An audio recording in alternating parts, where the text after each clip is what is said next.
तो अगर आप दर्शकों को थोड़ा ये बता सकें कि क्या है ये पूरा आंदोलन, क्यों ये खड़ा हो रहा है और किस चीज़ की तरफ ये नेतृत्व जा रहा है? राइट। 6 जून 2017 को मंदसौर की घटना वापरी थी। मंदसौर में 5 किसान नौजवान जिनकी उम्र 30 साल की या उससे कम, उनको पुलिस ने गोली मार दिया तो पंजे हो शहीद हो गया।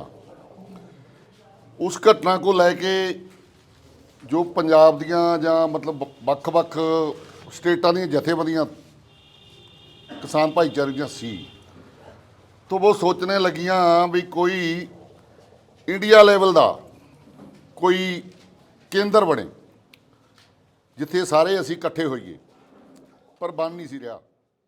प्रधान जी ने जो पंजाबी में बताया कि जब मोदी सरकार ने 3 कानून लेकर आई थी खेती के बारे में, और जिनको सारा देश काले कानून बोलता है, तो उस समय हमें ज़रूरत लगी कि लोगों को, ऑर्गेनाइजेशन को इकट्ठा किया जाए, एक साथ एक प्लेटफार्म पर लाया जाए। तो फिर मीटिंगें की और दूसरी जथेबंदी को साथ लाए। 14 जथेबंदियाँ एक जगह आई और फिर वो कोड़ बढ़ता गया और हम जीत गए, आप सभी जीत गए। ये बात कहाँ से आई? क्योंकि हमारी जो यूनियन है उसका एक विचार है, वो विचार है कि आपको लोगों पर विश्वास करना चाहिए, लोगों पर। लोगों के अलावा कोई दूसरी ताकत लोगों से बड़ी नहीं है। और जो यूनियन में लोग एकजुट हैं और उन यूनियन को एक साथ करना चाहिए। तो फिर उन्होंने काफ़ी उदाहरणें दी हैं, जैसे एक SHO ने एक मजदूर का कत्ल कर दिया, तो हमने लोगों के जोर पर उसको 2 साल की सज़ा करवाई। और हमारे प्रधान जी, वहाँ इनके इलाके में एक गुंडा परिवार है, उसका कांग्रेस के साथ भी, अकाली के साथ भी, सभी राजनीतिक पार्टियों के साथ और पुलिस के साथ, सबके वो टाउट थे और सबका आना जाना था। और वो लोगों की ज़मीन खो लेते थे और बलात्कारी किस्म के लोग थे, सारा इलाका उनसे डरता था। तो उन्होंने एक 14 साल की लड़की को दिन की रोशनी में अगवा करके, बलात्कार करके अपने खेत में दबा दिया। तो 14 दिन बाद उस बच्चे की लाश उनके खेत से निकाली गई लोगों के 14 दिनों घोल चलता रहा, लोगों ने इकट्ठ कर लिया। जब वो बच्ची की लोथ को निकाला गया तो उसकी मुट्ठी बंद थी और उसमें बलात्कारियों की ये दाढ़ी के बाल, तो उसको शहीद डिक्लेयर किया गया। तो हमने जो बलात्कारी परिवार था उनके लोगों को उम्र कैद की सज़ा करवाई। लेकिन तभी अब लोगों का हौसला बढ़ गया, पहले तो डरते थे, तो लोगों ने उनके जो बलात्कारी थे उनके एक बुजुर्ग को बरनाला कोर्ट में डांगों से पीटकर मार दिया। तो उनको लगा कि अब मौका आ गया है। तो एक्शन कमेटी के 3 प्रधान जी और एक साथी नारायण दत्त और एक टीचर था, एक बिजली मुलाजिम था और एक किसान थे। इन तीनों को भी दूसरों के साथ लिखा दिया। उन्होंने एफिडेविट दिया कि हमने मारा है, ये लोग एक्शन कमेटी वाले हमारे साथ नहीं थे, लेकिन सेशन कोर्ट ने इनको उम्र कैद की सज़ा दी। तब फिर प्रधान जी ने बताया कि फिर झंडे इकट्ठे हुए, ऑर्गेनाइजेशन इकट्ठी हुई और वहाँ फिर चलता रहा। जैसे उन्होंने बोला कि 4000 औरत का इकट्ठ हुआ। एक दिन में इन्होंने 7 जनसभाओं को संबोधित किया और फिर 1-1 लाख का वो गैदरिंग होती रही।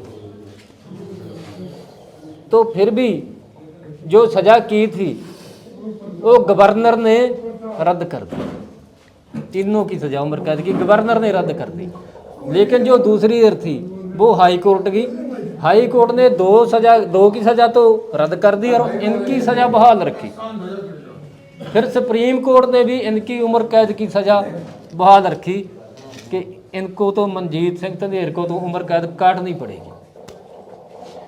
तो फिर क्योंकि हमारा तो लोगों पर यकीन है, लोगों के अलावा तो और कोई बड़ी ताकत नहीं है, तो सारी जनता इकट्ठी होकर प्रधान जी को जेल में पेश किया और जेल के गेट पर यूनियन का झंडा ये हमें दूसरे लोगों को दे करके गए और वहीं कोरोना के टाइम में जेल के बाहर धरना शुरू कर दिया। 30,000 लोग थी जो जिसमें हमारे को छोड़ के गए। 45 दिन लगातार वो धरना चला।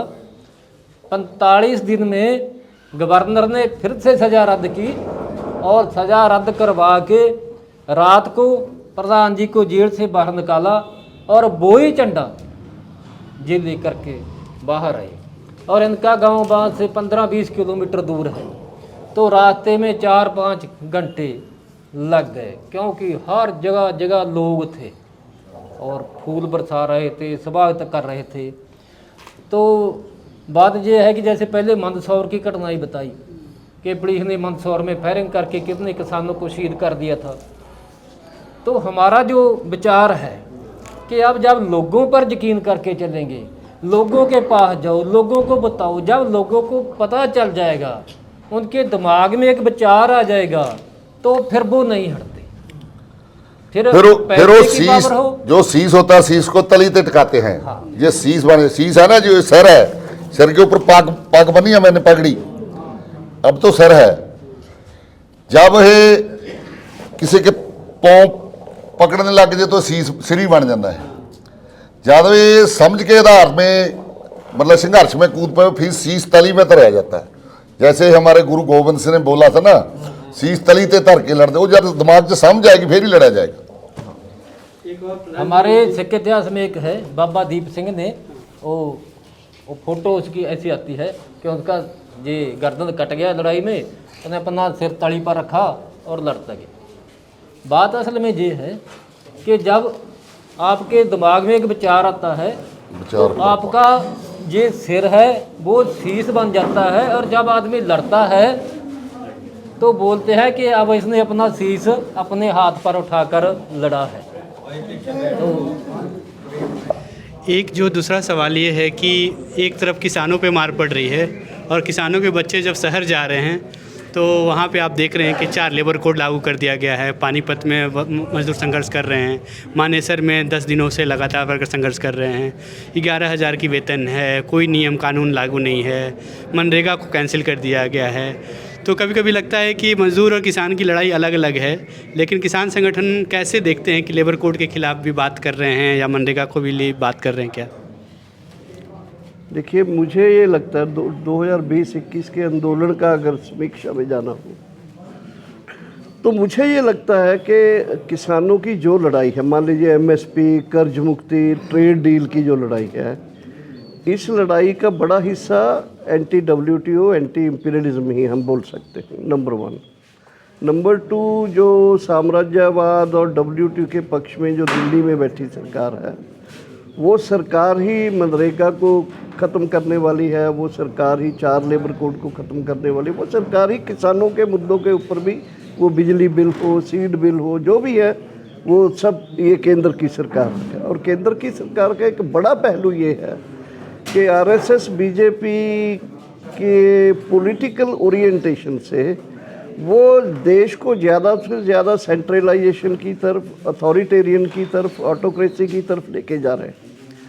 तो हमें ये लगता है कि किसानों के साथ साथ दूसरे, जैसे 2020-21 के आंदोलन में भी हुआ, किसान संगठनों के साथ साथ अदर बहुत सारे माइनॉरिटी रिलीजियन के संगठन, मुझे बोलने में हर्ज नहीं है कोई, सिखों के, मुसलमानों के, मजदूरों के संगठन, महिलाओं के संगठन, तब सभी फोर्सेस ने उसमें योगदान दिया था। और आज ज़रूरत भी इस चीज़ की है, क्योंकि ये इकोनॉमिक जो अटैक है, इसके साथ साथ दूसरा, बल्कि इस एरिया में जितनी मुस्लिम पॉपुलेशन है, कुछ माइंड ना करें लोग, दे आर अंडर थ्रेट। सिखों के अंदर भी बहुत सारी चीज़ें हैं, हालांकि सिखों के लिए वो बहुत कुछ देने की कोशिश करते हैं, लेकिन अल्टीमेटली सिखों ने भी देखा है कि सेंट्रल गवर्नमेंट क्या उसके साथ व्यवहार करती है। तो ये एक सिचुएशन ऐसी है, चाहे वो आपका लेबर कोड है या नरेगा है या बीज बिल है, बिजली बिल है, एमएसपी है, कर्जा मुक्ति है, ट्रेड डील है, on every aspect there should be a, बल्कि मैं ये कहूँगा कि जितने भी बिखरे हुए ताकतें हैं सबको इकट्ठा होना चाहिए। नंबर 1, उनको इकट्ठा करने की जिम्मेदारी यहाँ के रेडिकल लेफ्ट के लोग, यहाँ के जो लड़ने वाले संगठन, किसान संगठन हैं, उनको निभानी चाहिए। और जो भी देशव्यापी किसानों के आंदोलनों की नुमाइंदगी करने वाले जो संगठन हैं, उनको पहलकदमी करके उनको आगे आके सबको इकट्ठा करने की कोशिश करनी चाहिए। ये सिचुएशन की ज़रूरत है।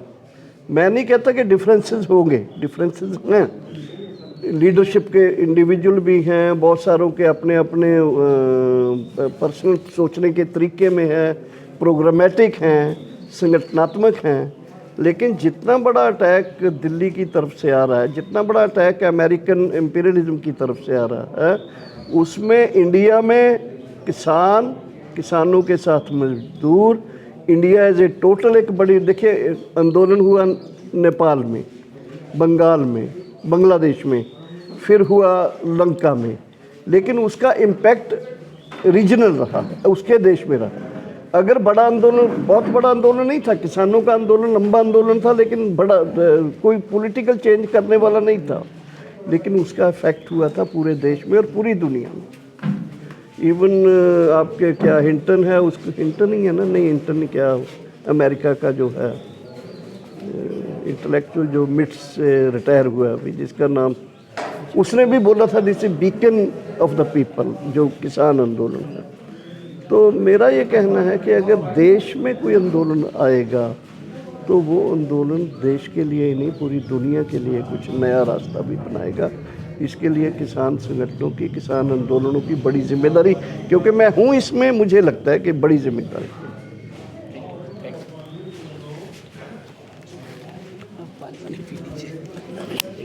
भाई कट्टन हुए, किसान से ज़्यादा आज के टाइम में कोई परेशान नहीं। किसान हर तरह से परेशान है। टाइम पे ना तो इसे पैसा मिलता इसकी फसल का, ना रेट मिलता, ना टाइम पे डाली जाती, ना इसके कहीं जो है ख़रीदने वाला, और खाद नहीं मिलता, दवाई सब लोकल मिल रही। उधर बिजली वाले परेशान करें, कभी स्मार्ट मीटर, कभी कुछ ना कुछ होता ही रहे। बहुत बड़ी सिरदर्दी किसान के साथ। और आज के टाइम में लेबर खर्च, मशीनरी का खर्च इतना है, किसान ज़्यादा परेशान है भाई। इसी वजह से सब इकट्ठे हो रहे भाई, कुछ समाधान हो।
आज आप यहाँ क्यों इकट्ठा हुए? ये भी सरकार जो किसानों मजदूरों के लिए नीति बना रही, वह नीति किसान मजदूर को तबाह कर देगी। पहली नीति तो यह है, अब जितने भी ये बिजली है, ये मीटर पॉइंट का पुराने, इन पर स्मार्ट मीटर लगाए जाएंगे। स्मार्ट मीटर का मतलब ये है, पहला पीछे गिरो, बिजली बाद में मिलेगी। इतनी तेज़ बिजली है, वह इतनी महंगी बिजली है। अगर किसान की 12 पे मीटर लगे तो इसका 32,000 34,000 रुपये बिल आऊगा, और वो भी पहले। तो इसका मतलब इसे किसान वहन नहीं कर पाएंगे। 12 बीघे 14 बीघे के औसतन यहाँ किसान है, उनकी कीमत मतलब साल भर की कमाई 70-80 हज़ार रुपये है, बिजली का बिल 3 लाख रुपया होगा, तो ये तो ज़मीन बिक जाएगी। दूसरा जो हमारे बीज थे, जो हमारे पुरखुन है, बिज्जू को राख में मिला कर रखा, परंपरागत बीज, जो बच्चे भी रहे घर में भूखे मर गए लेकिन बीज नहीं खोए। आज उन बीजों को ये कंपनियों को देसी विदेशी कंपनियों के नाम कर रहे और किसान पर प्रतिबंध लगा रहे। अगर किसान अपना बीज बोगा तो उसे जेल होगी और 50,000 रुपये का जुर्माना होगा। यानी कि जो हमारे पुरखुना बीज धरे आज वो कंपनी का अधीन हो जाएंगे और उनकी कीमत इतनी महंगी होगी तो किसान उन्हें खरीद नहीं पाने का। दूसरा जो अमेरिका तक डील कर रहे, वह डील इतनी महंगी है क्योंकि अमेरिका में बड़े बड़े फार्मर है, वहाँ 2,000 5,000 10,000 हज़ार बीघे के किसान है, या 10,000 15,000 बीघे के किसान है। वहाँ की सरकार उन्हें बहुत सारी सब्सिडी दे, 40 80 हज़ार रुपये 80 लाख रुपये सब्सिडी दे किसानों को। यहाँ से खाद पर सब्सिडी नहीं, बिजली पर सब्सिडी नहीं, तेल पर सब्सिडी नहीं। तो यानी कि हम जो फसल तैयार करेंगे वो महंगे में होगी और जो अमेरिका तैयार करेगा वो मंदी में। तो जो एक ही बाज़ार में फसल बिकेगी तो वह फसल जो सी मंदी बढ़ेगी वो वाली बिकेगी। तो हमारे यहाँ के किसान की बिकने की नहीं, अगर बिकेगी तो वह मंदे में बिकेगी, तो किसान टोटे में जाएगा, लागत मूल्य ज़्यादा होगा। तो इन्हीं को लेकर पंचायत करी जा रही। अगर जो आप मांगे लेके आगे बढ़ रहे हैं, सरकार उसको नज़रअंदाज करती है, तो आपका फिर आगे क्या रणनीति है? ये भी तो हम जैसा मान ले एक जिले स्तर पर पंचायत कर रहे, फिर पूरे राज्य स्तर पर करेंगे और फिर देश स्तर पर करेंगे। सरकार को झुकाए बिना किसान नहीं हट सकता, क्योंकि किसानों को तो जीने का और मरने का तो मामला होगा यूँ। अगर ज़मीन नहीं रहेगी तो किसान कैसे जीवेगा, कैसे अपने बच्चों की पढ़ाई पूरी करवाओगा। पढ़ाई का भी उन्होंने सा मामला कर दिया, सारे स्कूल प्राइवेट कर दिए, इतनी महंगी फीस होगी और फसल का कुछ दाम नहीं रहा तो किसान मजदूर कैसे अपने बच्चों को पढ़ा पाओगा। तो आने वाला समय जो है वो किसान और मजदूरों के लिए बहुत घातक है। उसी के लिए आज फसल यहाँ पीक पे है और आप देख सको कितने किसान और मजदूर इकट्ठा हो रहे, क्योंकि उसे पता फसल ज़रूरी नहीं है, यह जो लड़ाई है यह ज़रूरी है। तो उसी के लिए आज पंचायत चल रही। ये देश, ये संविधान हमें इजाजत देता है कि हमें जीने का अधिकार है, और जब ये मजदूर अपने जीने के अधिकार के लिए सड़कों पे उतरते हैं तो सीआरपीएफ बुला के उन पे लाठीचार्ज करवाया जाता है। साथियों, क्या ऐसी सरकार जो अपने देश के मजदूरों पे, अपने देश के मेहनतकश लोगों पे लाठीचार्ज करवाती है, क्या वो सरकार साथियों हमारी हो सकती है? मैं आप सबसे पूछना चाहूंगा। ये जो स्मार्ट मीटर का जो मुद्दा है उसके बारे में कुछ आप बोल सकते हो? किसान पे क्या असर पड़ रहा है, शहरों में क्या, मजदूरों पे क्या असर पड़ रहा है? स्मार्ट मीटर की योजना जो सरकार लेके आई है, ये सच में जनता के जी का जंजाल है। यह किसानों मजदूरों के गले का फांसी का फंदा है। अगर सच में स्मार्ट मीटर जो दरवाजे पर लग रहा वो जनता के सीने पर लग रहा, ये हकीकत है। और जिस हमारा जो काम है बागपत में, बड़ौत में, बड़ौत शहर में, वहाँ पे जहाँ जहाँ स्मार्ट मीटर लगे हैं, और ऐसा नहीं है कि यूपी में ही लगे, इससे पहले भी जहाँ जहाँ लगे थे स्मार्ट मीटर, वहाँ के लोग भयानक त्रस्त थे और आंदोलन करके उन्होंने स्मार्ट मीटर वापस करवाए। और यही जो है काम बागपत में भी हो रहा, और यहाँ भी जहाँ जहाँ स्मार्ट मीटर लग चुका है वहाँ के लोग भी भयानक त्रस्त हैं। और बिहार में जब लगा था, बिहार के लोग भी गरीब थे, ज़्यादातर गरीब हैं, और वहाँ के लोग भी भयानक बर्बाद हुए स्मार्ट मीटर से। और काशीराम कॉलोनी में हम लोग गए थे, कल भी, परसों भी, लगातार जा रहे हैं। वहाँ पूरी कॉलोनी मज़दूरों की है, वहाँ पे तमाम जो जातियों के, तमाम धर्मों के लोग रहते हैं, और पूरा मोहल्ला, पूरा वो कॉलोनी ही मज़दूरों की है, जिसमें तमाम तरीके की रिक्शा चालक हैं, रेहड़ी खोमचे वाले मज़दूर हैं, दिहाड़ी मज़दूर हैं, जहाँ पे चेतना, राजनीतिक चेतना बेहद शून्य है, जहाँ पे लोग सबसे ज़्यादा राजनीतिक रूप से पिछड़े हैं, जागरूकता के नाम पे पिछड़े हैं। सरकार वही निशाना पहले साध रही है, वहीं पे जो है स्मार्ट मीटर योजना ले जाके ज़बरदस्ती अपने अधिकारियों के ज़रिए, जेई के ज़रिए, पुलिस प्रशासन की मदद से लोगों को डरा धमका के स्मार्ट मीटर को लगा रही है।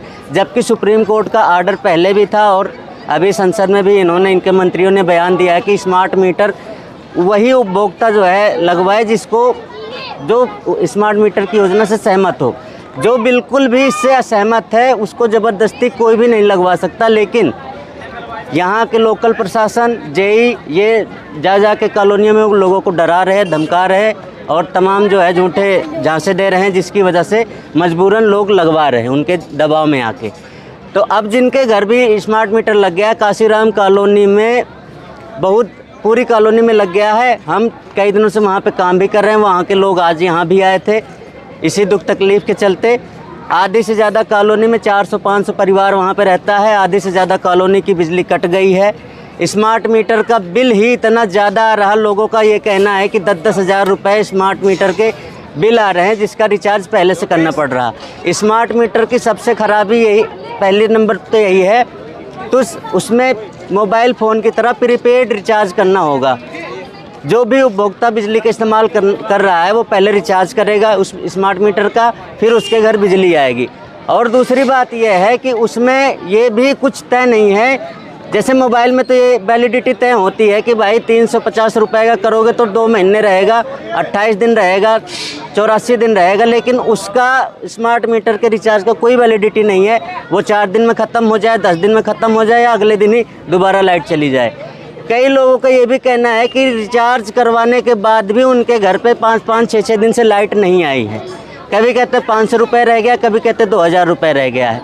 तो ये सच में अब जो दिहाड़ी मजदूर हैं, जो 7,000-8,000 रुपये इस देश में अमूमन मजदूरों को दिया जा रहा 12-12 घंटे काम करवा के, उनकी आधी से ज़्यादा बल्कि पूरी कमाई स्मार्ट मीटर के रिचार्ज में ही लग जा रही। इसलिए ये स्मार्ट मीटर, हम पहले भी कह चुके हैं, किसानों मजदूरों के जी का जंजाल है, उनके गले का फांसी का फंदा है।